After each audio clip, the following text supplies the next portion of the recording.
Join me today putting some floor pans in my 1967 Ford Mustang coupe. These jokers are rusted out.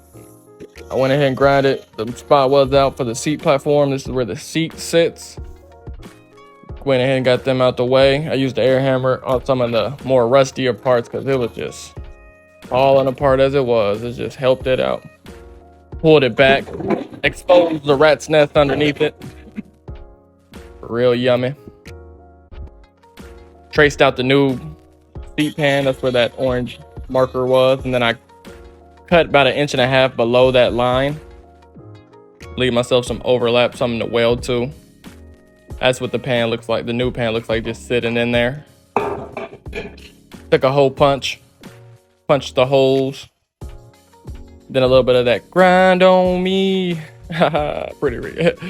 Cleaned up the existing metal where I'm gonna weld to with the grinder and a brown pad, and then I used a red Scotch-Brite just to get in the areas that I couldn't, just to try to give the epoxy something to stick to. Threw some epoxy down to try to prevent some of that rust from coming back in the future,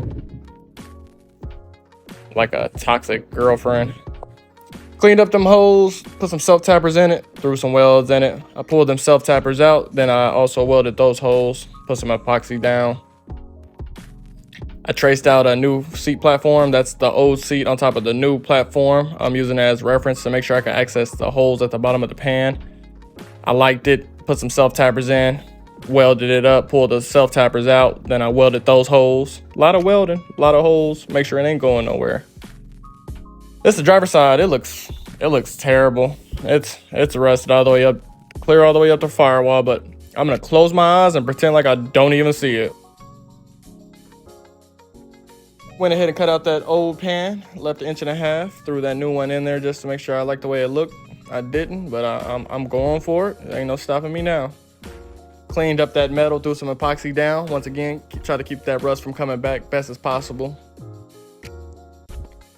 Secured it with some self-tappers, some welds, pulled them self-tappers out, threw some welds in there. Look at them welds, boy. Grind on me.